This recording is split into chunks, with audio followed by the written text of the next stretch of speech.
जनाब हम पुली आप लगानी है, फिर मुलाकात करने चेक करो। आज जिथे पट्ठे बीजे गए सन, हालांकि पैली वगी सी, इनू चाहिए सी पानी पी जाती, इन्हें नहीं पानी पीता। तो टोबा वेखो पर इधर पानी वेखो, पानी वाधू हो गया, जाता ही नहीं पाया थले। पर अपने हाल भी इंज ही। अस्सलामुअलैकुम, welcome back with another vlog. सारिਆਂ ਦਾ की हाल चाल है? मैं ਤੁਹਾਡੇ ਨਾਲ ਮੁਹੰਮਦ ਅਲੀ ਮਤੀਨ ਅਹਿਮਦ ਬਾਜਵਾ ਤੇ ਤੁਸੀਂ ਵੇਖ ਰਹੇ ਹੋ ਜੱਟ ਬਾਜਵਾ ਚੈਨਲ। जनाब ਆਪਾਂ ਨਵਾਂ व्लॉग ਲੈ ਕੇ ਤੁਹਾਡੀ ਖਿਦਮਤ ਵਿੱਚ ਹਾਜ਼ਰ ਹੋ ਗਏ ਹਾਂ। मैं ਕਿਹਾ ਤੁਹਾਨੂੰ ਵਾਵਾ ਦਿਨ ਹੋ ਚਲੇ ਫਿਰ ਨਹੀਂ व्लॉग ਪਾਇਆ ਤੇ व्लॉग ਦੀ अपडेट दईए। मौसम बड़ा सुहाना होया पिया ते सुबह का ना एवं ही होया पिया जिवें बहुत नज़ारा आ रहा। फिर आप छोटा पा लेने क्योंकि इतने सड़क बड़ी भैड़ी है, तो भी दिस रहा होना। टोए टिब्बे बहुत ज़्यादा ने, और पिछे साफ सुथरा रोड है। परले पासे नरमियां की सूरत हाल वेख लो, उत्ते बदल चेक कर लो।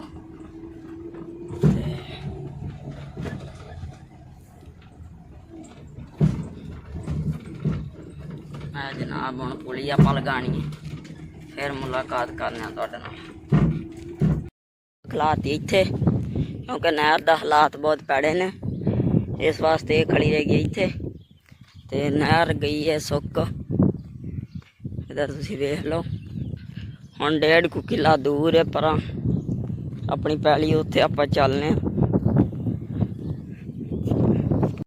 हल्की फुल्की फूर आ रही है, घर पहुँच चुके हैं। इनू आपां लाता नुकरे ते इधर बदल वेख लो, बहुत ज़्यादा आया पैदा हो, अल्लाह ही माफ़ करे।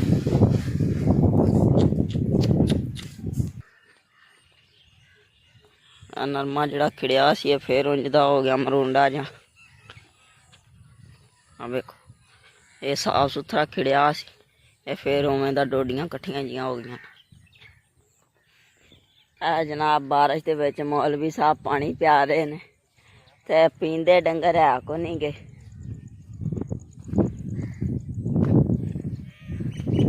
कुकड़ भी वेख लो, प्योर सील वाले बच्चा अगे जा रहा। देखो चेक करो,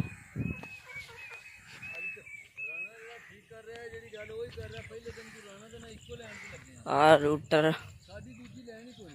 जड़ा वजया सी ना, पट्ठे बीजे सन, वेख लो फिर पानी खलो गया, क्योंकि ताज़ा वगया सी पानी फिर हो गया।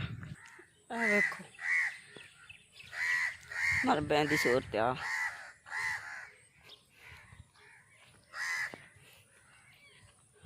इत्थे वेखो जड़ा असल पीडी थां है, उत्थे पानी कालेज फिर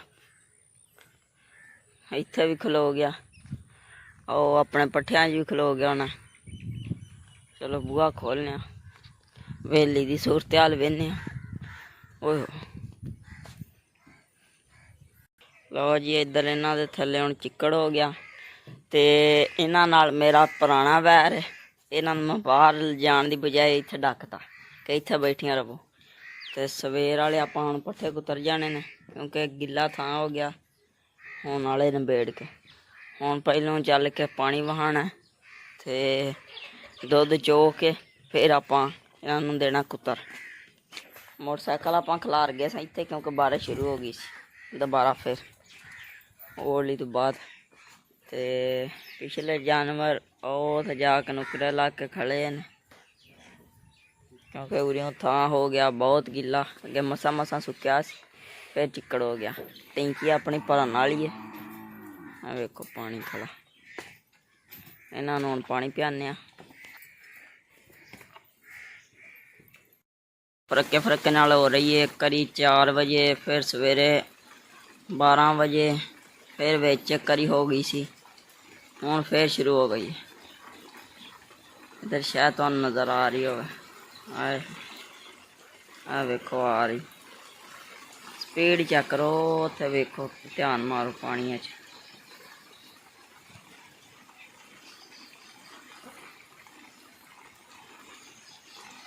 इधर पासे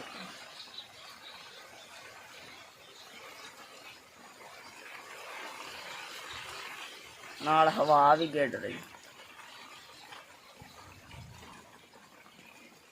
ਇੱਧਰ ਚੈੱਕ ਕਰ ਲਓ, ਪਾਣੀ ਸੁੱਕਿਆ ਸੀ ਤੇ ਰਾਤ ਸਾਰੀ 12 ਵਜੇ ਤੱਕ ਬਾਰਿਸ਼ ਪੈਂਦੀ ਰਹੀ ਚੰਗੀ, ਤੇ ਪਾਣੀ ਹੋ ਗਿਆ ਏਰੀਆ ਫਿਰ ਸਾਰਾ।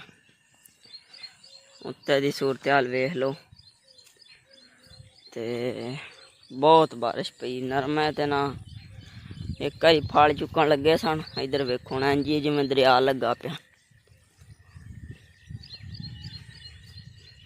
ਹੁਣ ਵਾਮ ਤੇ ਆਂਦੀ ਪਈ ਨਰਮੇ ਮੁੱਕ ਗਏ। ਇੱਧਰ ਵੀ ਚੈੱਕ ਕਰੋ, ਅੱਜ ਇੱਥੇ ਪੱਠੇ ਬੀਜੇ ਗਏ ਸਨ, ਹਾਲਾਂਕਿ ਪੈਲੀ ਵਗੀ ਸੀ, ਇਹਨੂੰ ਚਾਹੀਦਾ ਸੀ ਪਾਣੀ ਪੀ ਜਾਂਦੀ, ਇਹਨੇ ਨਹੀਂ ਪਾਣੀ ਪੀਤਾ।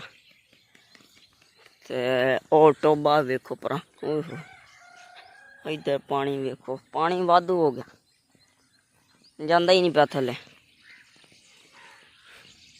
ਪਰ ਆਪਣੇ ਵੱਲ ਵੀ ਇੰਝ ਹੀ ਖਾਲਾ ਇੰਝ ਹੁੰਦਾ ਜੀ ਨਹਿਰ ਦਾ ਪਾਣੀ ਛੱਡ ਕੇ ਲਿਆਂਦਾ ਹੁੰਦਾ ਫੁੱਲ। ਹੁਣ ਲਾਮੀਆਂ ਹੀ ਹੈ ਵੇ ਫੁੱਲ, ਇੱਕ ਵਾਰੀ ਅੱਲਾ ਜ਼ਮੀਨ ਨੂੰ ਮਰਵਾਏ ਸੁੱਟਾ, ਸਾਰਾ ਖਿੱਚਦੇ ਜਬ ਪਾਣੀ ਥੱਲੇ। ਇੱਧਰ ਚੈੱਕ ਕਰੋ, ਇਹ ਸਭ ਬਾਰਿਸ਼ ਦਾ ਪਾਣੀ। ਇਹ ਵੇਖੋ ਇੰਝ ਭਰਿਆ ਪਿਆ ਜਿਵੇਂ ਨਹਿਰ ਦਾ ਲਾਇਆ ਹੁੰਦਾ। ਪਰ ਆਪਣੇ ਵਾਲਾ ਸੀਨ ਵੀ ਵੇਖ ਲਓ।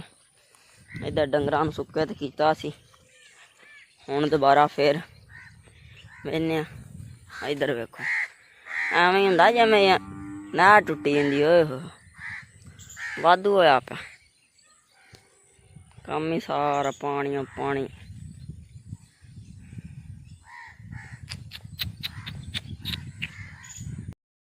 ਅੱਜ ਦੇ ਵਲੌਗ 'ਚ ਦਿਓ ਇਜਾਜ਼ਤ। ਅੱਲਾ ਹਾਫਿਜ਼, ਮਿਲਾਂਗੇ ਆਪਾਂ ਅਗਲੇ ਵਲੌਗ 'ਚ। Thanks for watching.